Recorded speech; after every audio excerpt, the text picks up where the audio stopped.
I said that women, ultimately, we are making the choice to not keep children sometimes. And I'm saying to you, that could be true. However, what are the factors that are leading us up to do this? And you're saying... It's just women. Is this fact-based or is this your opinion? Women hold all of reproduction rights in America. Men do not hold any reproductive rights in America. So how is it men's fault?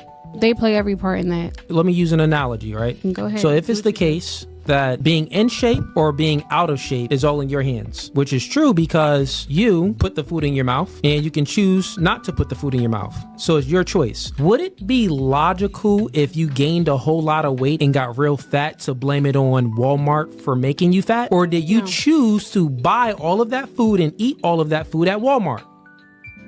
That'd be all of your choice. So that analogy maps onto women holding all reproductive rights is their choice. So if a chick is fat, she fat not because of Walmart, she fat because of her choices. If a chick aborts her child, she aborted her child because of her, not because of the men. There's a ton of red pill content aimed at women online, but it's sneaky because it's often disguised as choice feminism. In red pill content aimed at men, the misogyny is loud and proud. Think Andrew Tate saying a woman's job is to obey. It's aggressive, it's dominant, it's... Women's red pill content, however, is quieter, it's softer. It's telling you to step into your femininity, it's empowering. You'll hear language like soft living, natural living, your divine feminine, or traditional values. This type of language aligns with historic fascist rhetoric. You could say I'm reaching, but it's just the facts. It emphasizes purity, gender roles, and who belongs where in society. And here's the thing, while this red pill content for women seems a little bit innocuous, it's soft, it's pretty, it's aesthetic. It does not exist without the other side, which is that patriarchal red pill content that's being fed to men. Because while women are being told that submission is empowering, men are being told that control and dominance are their birthright. So ask yourself who this narrative is really serving and who is in danger by subscribing to it. I say I'm a feminist. To me, it's just, I feel like women should have the choice to do what they want. The same as men. Like, men can choose whatever they wanted. If we want to talk about choice, women didn't have to work. Men never had that choice throughout history, and I'd argue men, even in 2026, men can't realistically go out there in the dating market and be like, I want to be a stay-at-home husband. That will not fly with even liberal women. Liberal women who might have good career ambitions, their standard, even though they are feminists and believe in 50-50 equality, blah, blah, blah, most women, even liberal progressive women, their standard is going to be, I want a guy who makes as much money as me or more. So there is never really a choice for men to want to actually step back and be more taking care of the household. That's a choice women have. Now, in terms of careers, you have to have a really strong understanding of what the world looked like 100, 200, 300 years ago. You have to remember 300 years ago, there wasn't air conditioning. There wasn't like lunch breaks and HR, and there wasn't pregnancy leave. No, that did not exist. 100 years ago, as a man, you go into the coal mines. This idea of like lacking of access to the workplace was physical. It was labor. I married the wrong person. In the last 40 years or so, it is increasingly rare for women to marry their first choice in men. Not because there's anything wrong with the man. There was nothing wrong with him. He was a really good man. I'm the complete opposite. I'm the wild card, the party girl, the DJ, the life and soul of the party. Exactly. Nothing wrong with the man. The problem is that she's a skank. See, each additional body a woman stacks up, the less and less capable she is of receiving a full impression from that man. Think of a woman as clay to be molded, and the man she engages with is the one who molds her. This is why the Bible allows men to have multiple wives, but never a woman to have multiple husbands. Because a man molds a woman, never the other way around. And so each man a woman engages with puts his mold on that woman. And a woman can only accept so many impressions from men before she's just a mess of hardened, misshapen emotions. It's why promiscuous women are always emotionally volatile, and particularly women who have been with dozens of men. They cease to have emotions that we even recognize as normal human emotions. That's how women like this can be so ice cold. He was the right person for that season of my life. In other words, she needed him for security for that season in her life. But once she had regained some stability, she discarded him like a soiled piece of toilet paper. Ecclesiastes 7:26. The promiscuous woman is more bitter than. Choose wisely, man. Simps are actually a danger to society to a point where a lot of people don't even understand. So when women are promiscuous, when they get ran through their prime, through their 20s, when they're bops, they go to the bop purgatory, where no man takes them serious and they have to suffer the consequences of being promiscuous for, most of their life. And the other women, the women growing up, the women in the next generation, see those distressed bops, single, alone, cat ladies, and then they see, oh, okay, I don't want to do that. I don't want to end up like that girl. And then they go and be, virgins or pure, or at least not bops, But what's happening is the simps are jumping into the bop purgatory and saving all the bops. So the bops now are actually getting wifed up by simps who sometimes even have money, sometimes are working like good jobs. And they're also like cooking, doing the woman's duties as well, going above and beyond, taking them on dates. And the women who are supposed to see the bops and get deterred from that lifestyle are seeing the bops with like in marriages and things like that. And they're like, okay, well, might as well go make $1 million on OnlyFans. Why not? And there's almost no argument against it anymore because the simps have destroyed society. Men started saying, I don't date single moms, the way that women say, I don't date broke men. Would that be seen as preference or prejudice? It will be seen as prejudice by some women, I imagine, but preference by men. But the answer is it's preference. I feel like just because a woman has a baby, that doesn't mean it's the end for them. Like, if it didn't work out with their baby daddy, they still have a chance to find their person. I love when men take on women with babies. I'm like, that's amazing. I think it would be seen as prejudice, although I think it's fair. I think if you don't want to date someone who has a baby, whether you're a woman or a man, I think that should be your choice, and I think it's completely fair. Why is it not seen as prejudice when women don't want to date broke men? Because you don't want anyone to be leeching off of you. I think men and women should be completely equal as far as how much they work and bring to the table, but the truth is women do carry children, and if they have to be out of work for a while, then the men should be able to make up for that. So I would not date someone who's broke. Men saying, I've just decided altogether to avoid women, that it's better to be single, guys. They're almost happy about the fact that they're gonna make the choice to avoid the entire gender of women because they have yet to actually resolve the war they have within themselves. It is not because they're fighting a war within themselves. It is because they found peace with themselves. And she was so close. She was just so close to getting there because at least she's recognizing what men are saying. Because they're tired of the complaining, the double standards, the expectations, and the risk of losing everything that they've built. There is no unresolved internal war going on in these men. He just found peace and contentment on his own instead of using that energy and effort on someone else. Here's some crazy research for you. So a third of men, 33%, a little over a third, of men between the ages of 18 and 29 are not only single, but they're not actively looking for a partner. The same study said that by the year 2030, that 45% of women between the ages of 20 and 45 will be single. So I've got a question for the men, because I see it all the time in my comments. Most of my comments are filled with guys saying we're done. We're not looking. We like our peace. I need some more talk from you guys. Tell me why you're done. Tell me why you don't want to have a partner in life. Tell me why it's more worth it to be single than to have a partner. Even if you weren't to remarry, just to have a partner. I mean, I've talked to a lot of men. I've got my answers, but I want to hear it in the comments. So please, drop it in the comments. I think I'm catching on. I think if it has anything to do with common sense, if it has anything to do with discipline, if it has anything to do with not showing you're behind and having some sort of shame, then it's probably going to be considered red pill, right? feminism and anything to do with feminism is great. It's empowerment. It's empowering. It's the way that everybody should go. It's the way that men should feel. Men should love this way because it's the best way. It's for true equality.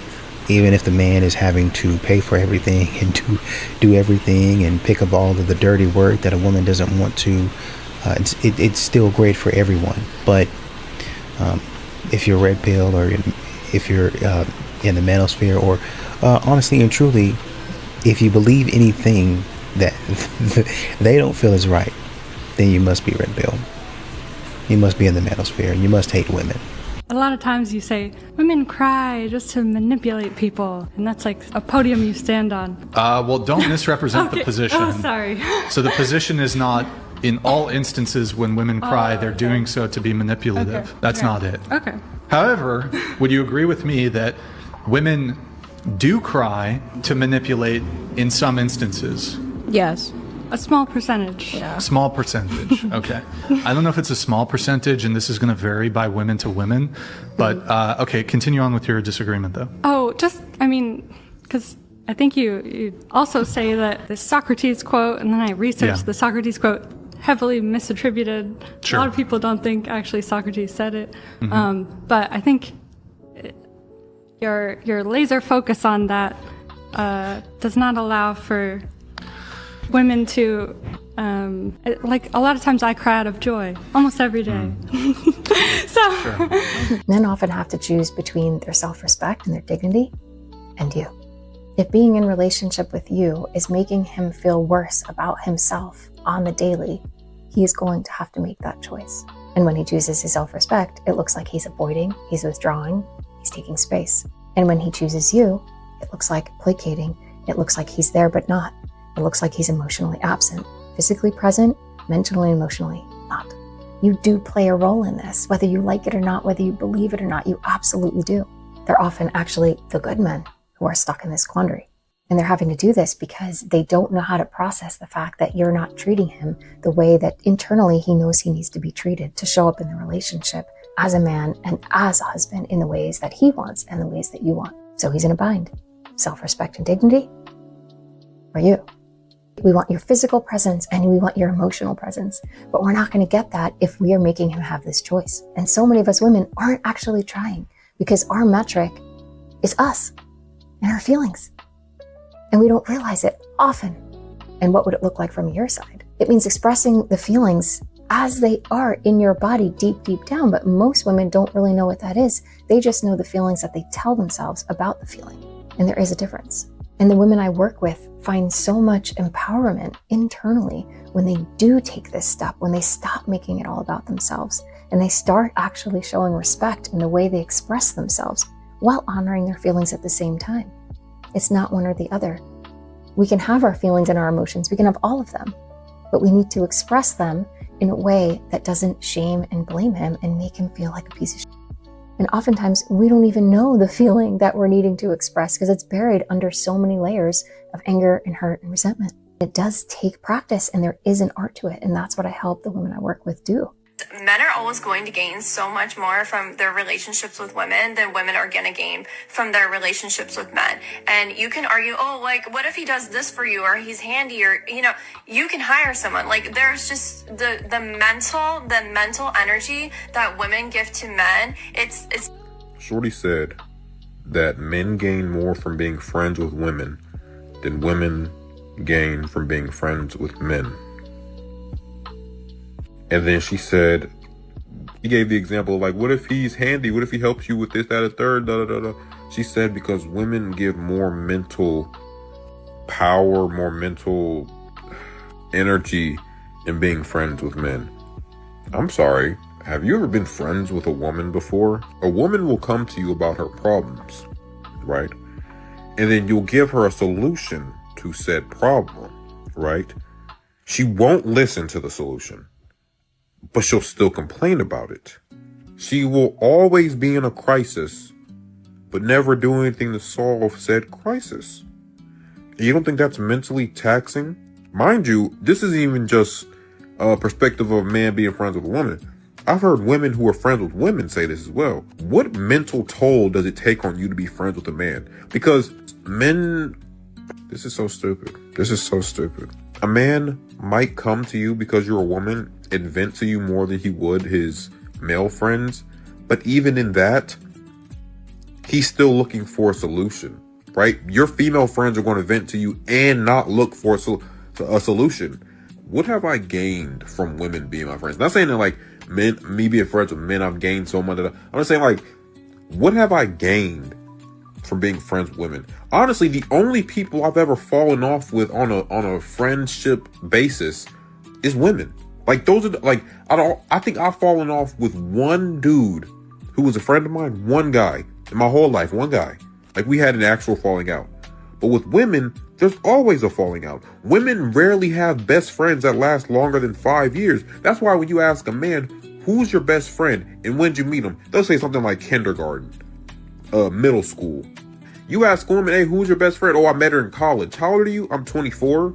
So like last year?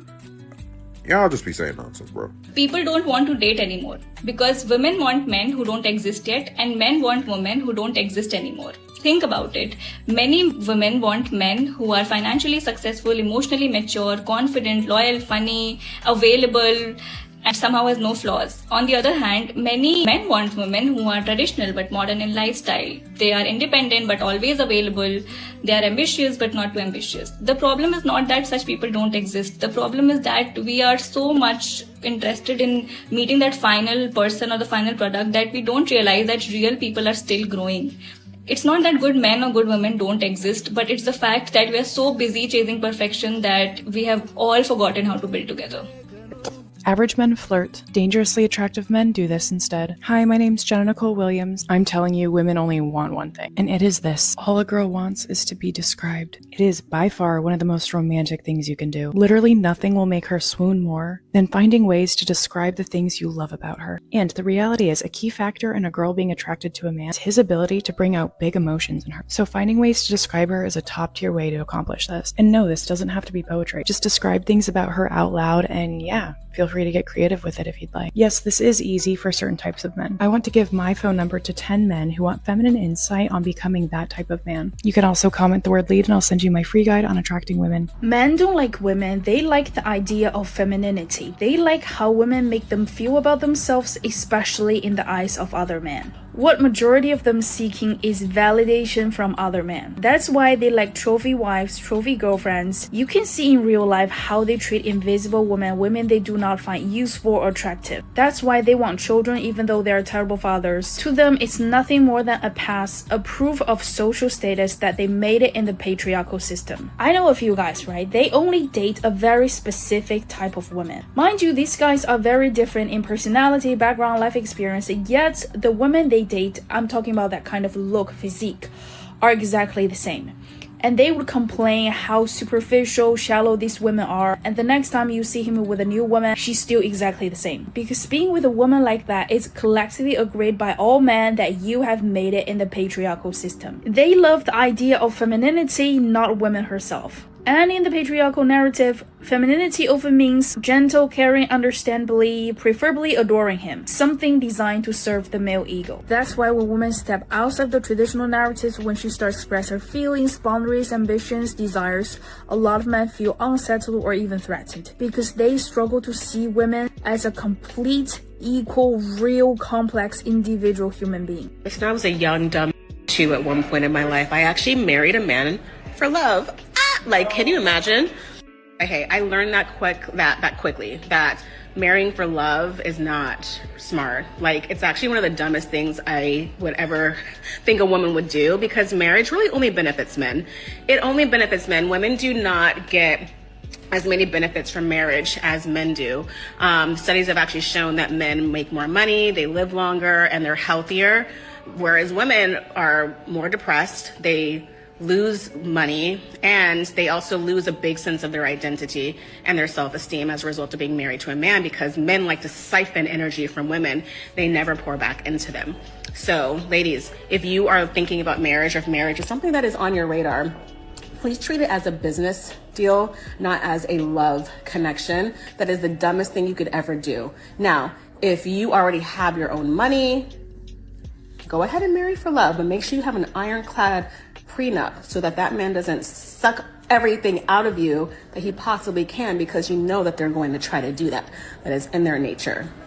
Do not be pushy with women. The problem is that when you tell men don't be pushy with women, the guys who really need to feel a little bit more confident around women take that to heart. And the guys that were blowing through boundaries already just disregard it. You have advice hyper responders, right? You have the people whose fears are confirmed by headlines and worries. And they're the ones who probably could have done with, no, dude, you can go and say hello to her. Like, she'd really love to hear from you. But he's heard, do not be pushy with women, and thought, I knew I was too much. I knew that women didn't want to hear from me. Meanwhile, the guys who were coercive, who were blowing through boundaries already, they disregard the warnings and the concern. The goal of Me Too, from a relational standpoint, and I do think it was important to call powerful men to account for using position and coerciveness and incentive in a way that was not virtuous in order to get access. Oh, I agree completely.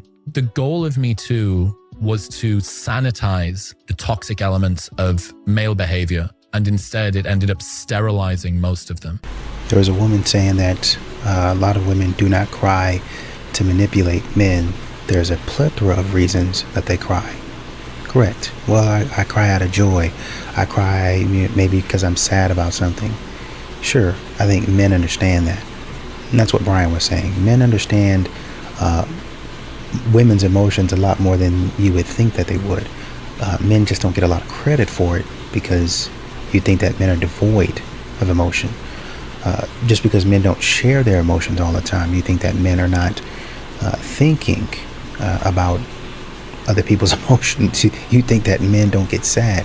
You think because a man might show a blank expression, then he's not upset about something, he's not angry. A lot of times modern women like to categorize men as angry, need anger management. They'll go punch in a wall. I actually think there was one dude somewhere that said something to the effect of, oh man, they say that women are dangerous and stuff like that, but I've never heard of a woman punching a wall.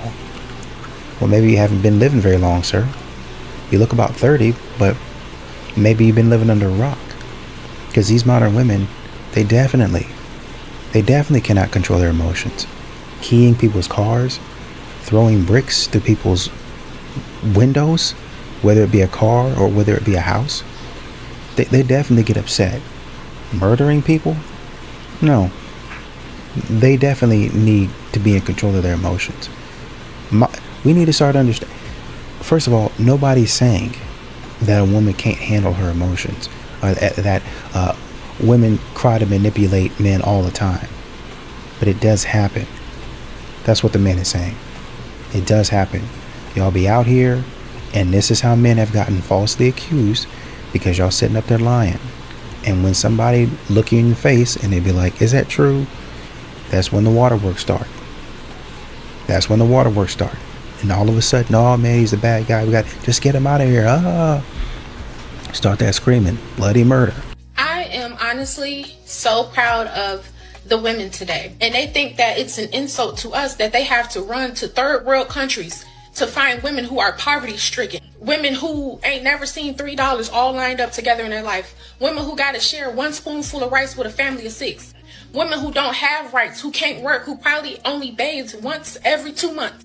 Women who in their countries are getting raped by their men, beat up by their men. Nowhere around them do they feel safe. From a child up, they're raised to just accept how men treat them because they just don't have any rights. They're basically slaves. These women are in poverty, and these men be so broke in the United States, so ugly in the United States, so corny in the United States. Jesus. So if these men are all of that, then why are you worried about them? This is a wild video. That video was absolutely from that woman. There's some similarities in the women that are on this video.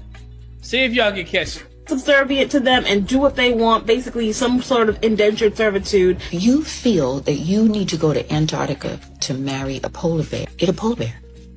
I'ma just keep it real. And you think you're gonna come in that country and you're gonna take that? I ain't protesting the damn thing. I mean, I ain't protesting to get you back to these United States. Stay your stupid ass over there. I don't think black women care.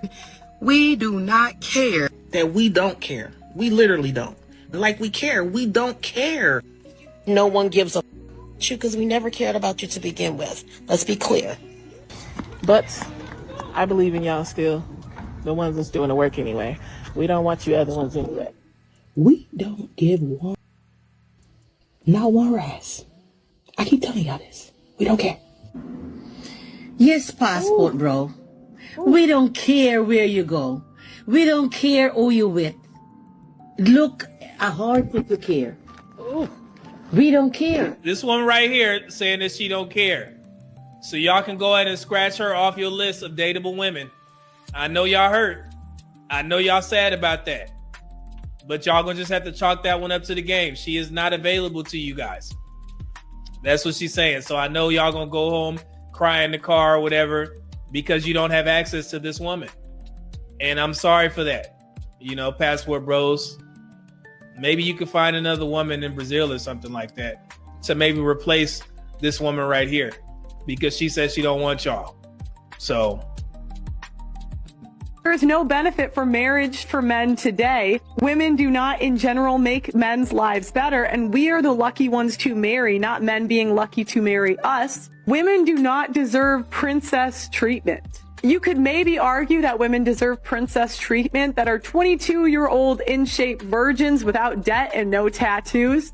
But that's few and far between. That's less than 1% of women. So by and large, women do not deserve princess treatment. How many women are 22-year-olds in-shape virgins that are going to have 4+ kids? They know how to cook and serve their husband. I've interviewed 1,000 women and I could count maybe 5. And again, this doesn't mean bad person, but it does mean that men are overpaying. This is called hoflation, all right? And even the 22-year-old debt-free virgins will never have the same amount of value in a relationship as high-value men. High-value men make the rules of the marketplace, and you will never offer as much as they do. There's no benefit for marriage for men today. Women do not in general make men's lives better, and we are the lucky ones to marry, not men being lucky to marry us. Women do not deserve princess treatment. You could maybe argue that women deserve princess treatment that are 22-year-old in-shape virgins without debt and no tattoos. But that's few and far between. That's less than 1%. 80% of women want the top 20% of men. Yes. We don't want someone who doesn't have their together. Would you? Red pill men love to say, well, the truth hurts. Women finally have rights and are now practicing natural selection, and y'all are mad about it. Instead of going to therapy, instead of practicing some introspection on your bigotry, on your hate towards women, you would rather hate us in return for not choosing you. Lady, it sounds like you're the one with all the hate. It's like the pot calling the kettle black. 90% of men won't want your because look at you. You're here talking all that good, but there's no self-reflection. You have a bad attitude. You're overweight severely. And let's be quite frank, you're not easy to look at. You're not nice on the eyes. The top 20% of men are not choosing you. And get the off the internet. It's so easy. Even a caveman can do it. So you want to know why a lot of black women are single and why only 27% of black women, I did my research last night, it's now 27%, as to why only 27% of black women are getting married nowadays? Because they're too busy giving the black man what they think and feel he deserves instead of giving the black man what he wants. Black men have been saying since the beginning of the time, loudly, I don't want a woman who wears a whole bunch of weave. Modern black men are now saying, I'm tired of y'all wearing the fake eyelashes. I'm tired of all the makeup. I'm tired of the bust-down lace front wigs with the swoops in the front that look crazy. I'm tired of y'all not going to the gym. I'm tired of y'all making excuses for not going to the gym, being overweight. I'm tired of y'all being argumentative. I'm tired of y'all not cooperating. They have literally been screaming at the top of their lungs. And black women are still doing whatever they want to do, saying, "Oh, even though you said you wanted all these things, nah, I'm not going to give you all those things. I'm going to give you what I feel as though you deserve." So this package here, that's not cooperative, that's overweight, that talks back, that has the weave and bust down lace front wigs, I'm going to give you this instead, and you just need to accept it. Black men are tired, y'all. I'm going to need y'all to get together. So men, I need you guys to stop molding women who do not want to be molded. Yep. So here's what a lot of women know. A lot of women know that men tend to fall a lot harder when it comes to being in love with a woman, right? So if a woman can get you to fall in love with her, she knows that she has almost like control over you, right? Because women can fall in love 2, 3, 4 times a year, whereas men don't really fall in love like that. So when they actually do really fall in love, right, they tend to stay in situations that do not best serve them because they want to fix the situation. Because you guys are natural fixers. You guys want to resolve issues, right? You're very solution-based. It's just in a man's DNA. But women will use this against you and literally manipulate you into staying into relationships that do not best serve you. And what will happen is you'll be trying to fix this woman. You'll be trying to mold her into what you want her to be. And you'll keep on trying to fit a circle into a square. It's never going to work. So my advice to you guys, men, let's normalize actually getting a woman who has the qualities that we want and then working with that instead of trying to mold, force, and fix a woman into what you actually want. It's slim pickings out here, but guess what? There still are some good women, and make sure you value yourself enough to get with one of them. I got a post there that says, after a breakup, 80% of women get into a relationship with the guy who's already talking to her during her relationship. Know that who will replace you already is in her inbox. Now, for those men who don't know out there, women are hypergamous by nature. They typically date up, they don't date down. So if you think about it, the guy that's already in her inbox is somebody who she deems that's better than you. Maybe in looks, maybe in height, maybe physique, it doesn't matter, or even financial. She will leave you if she thinks that dude is better. Another term used is called monkey branching. Before she lets go of you, which is one branch, she's gonna grab the other one to secure it. And I don't want men demonizing women who have this type of mindset. Just have the abundance mindset. Know that women are a dime a dozen. And I'm not saying leave a woman who's doing right by you. And I'm not saying a woman doesn't deserve to leave you if you're not doing right by her. This just gives you an open eye to make sure you're on your grind and doing what you're supposed to do. And never put a woman before your purpose, and you'll always win. Do not need men. They are an added bonus and fun in our life.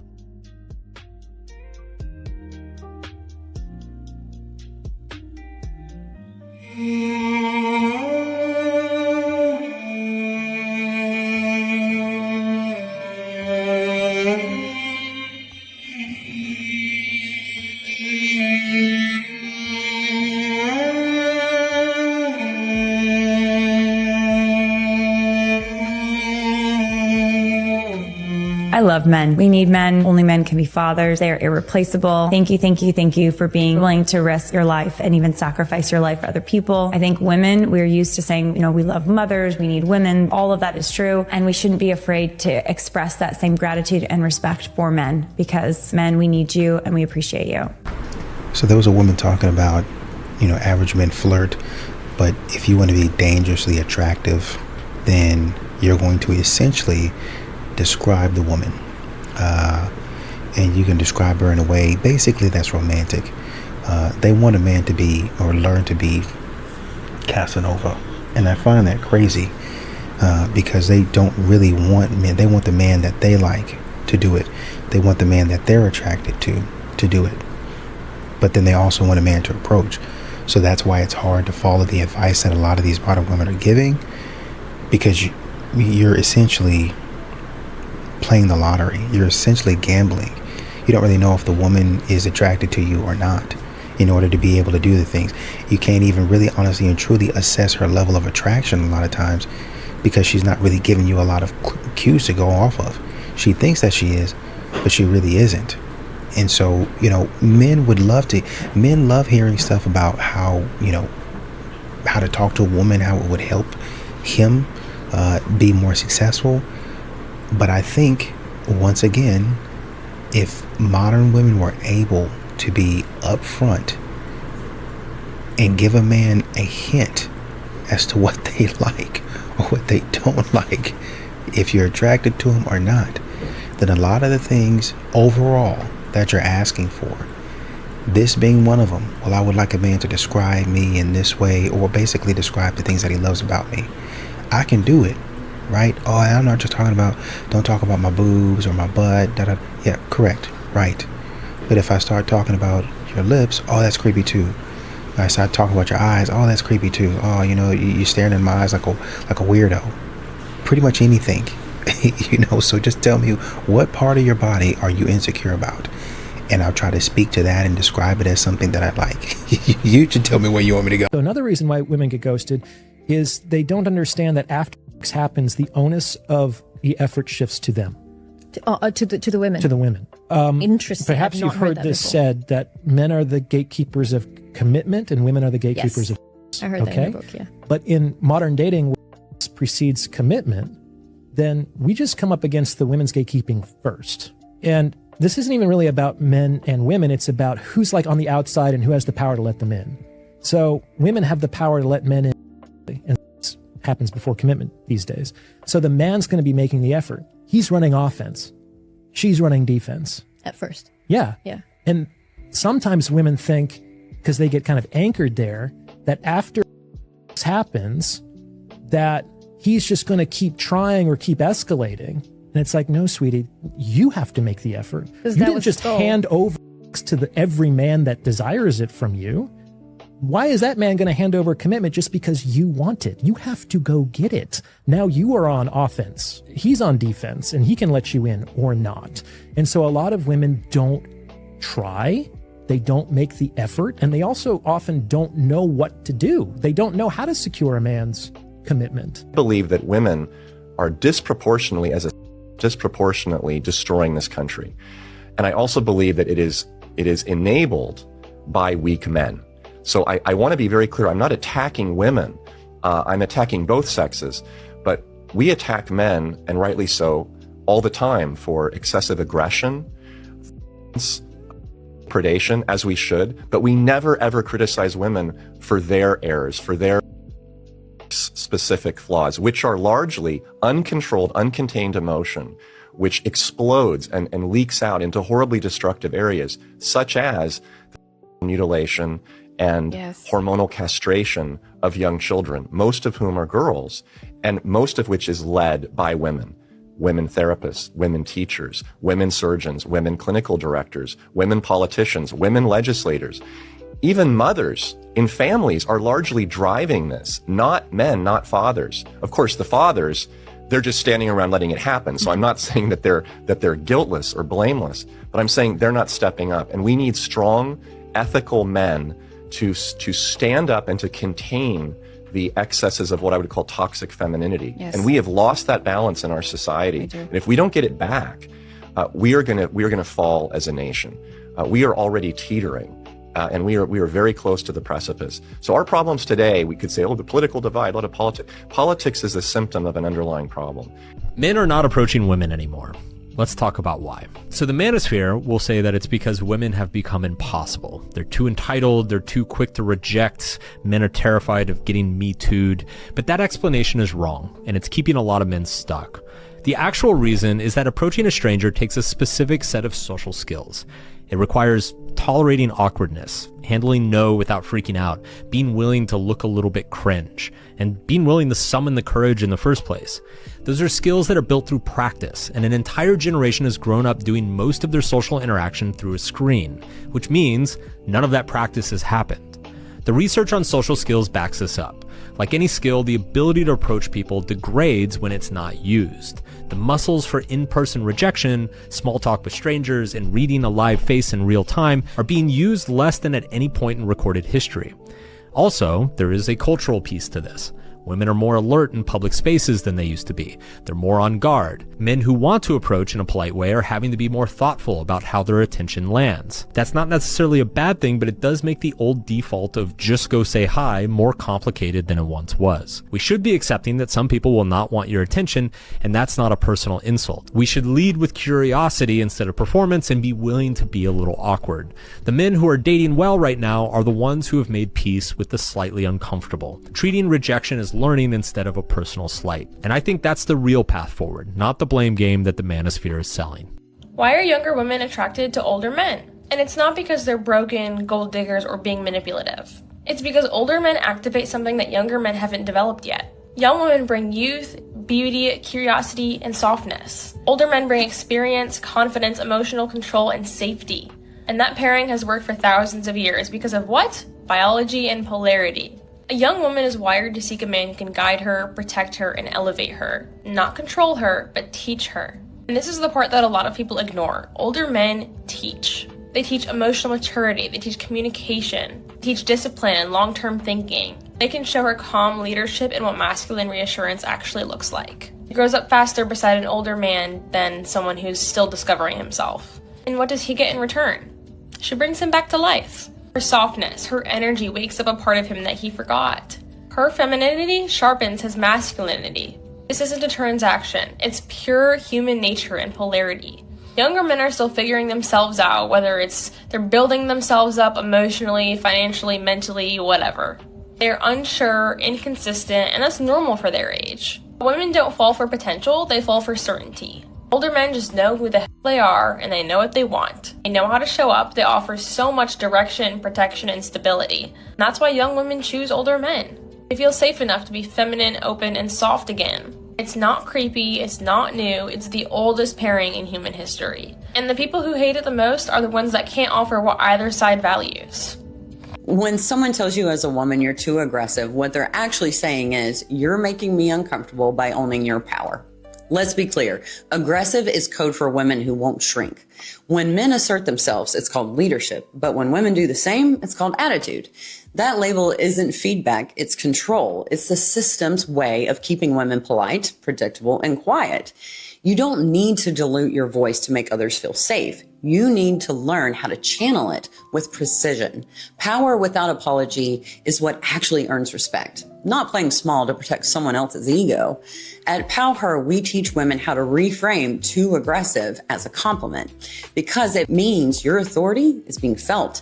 And that's exactly what leadership is supposed to do. The millennial generation of women is the first generation that can be financially independent without the need of a man. So women don't need men financially, therefore they want them for different reasons. When you're talking about women not being able to get credit cards, women couldn't incur debt. Mm-hmm. They weren't allowed to incur debt. Yeah. So who incurs the most amount of debt in modernity? Men or women? Women in the United States, correct. Yeah. So the thing is like, that doesn't seem like that's financial independence. It seems like that's financial slavery to me. Well, they owe and things not only to the that, banks. most of the time that they end up with houses, they own more houses than men. They usually get them in divorces, not because they bought them straight out. Women could get bank accounts, actually. It's just if they were married, they didn't. And it went through the husband because the husband was responsible for all the debt. The women could not incur debt. They could still spend the money, but they couldn't incur the debt. Yeah, but they also couldn't take out a loan or have a credit card. They could take out loans. They just couldn't take out loans. If they were married, their husband took out the loan because they couldn't incur the debt. So that was a good thing. So there wasn't financial independence is what I'm trying to say. Why would you need financial independence if you're married? Because when people that's counterintuitive. I still think that people are individuals regardless of whether they are in a partnership with somebody else or not. So you guys just want to stay single, right? True. A lot of gentlemen out there would honestly rather stay single. Because why else would you stop approaching women in public entirely? Other than the reason that a lot of women have told men to leave them alone, they don't want them in their lives and they don't need them. Quite frankly, a lot of women's personalities really aren't conducive to an actual conversation, let alone a relationship. Because I feel like back in the day, like early 2000s, maybe the 90s, it was so common for men to walk up to women and, start a little conversation. Nowadays, that does not seem to happen anymore. There's a lot of men out there have woken up and seen what some women out there are really like. So, frankly, most of them would rather stay single than risk being with some of the types of women that they see every day on social media. So tell me, why is it that you guys would rather just die alone? Because a lot of men have realized that it's not only easier, but it's much more peaceful being single.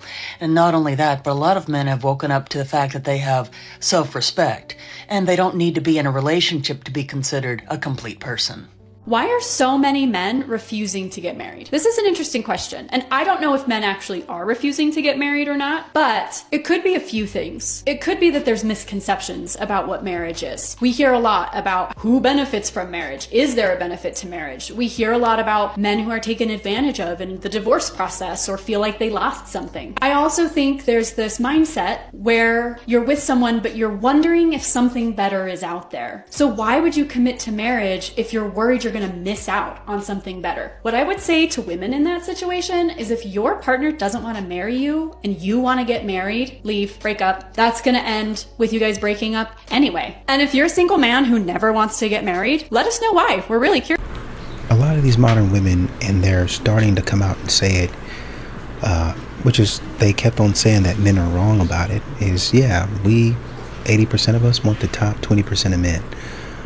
The next point is them being a little bit more honest, and they're going to tell you, well, we really only looking at the top 10% of men. And the women that don't care will tell you we're really looking for like 0.5, top 0.5% to about 1%. That's really all we're looking for.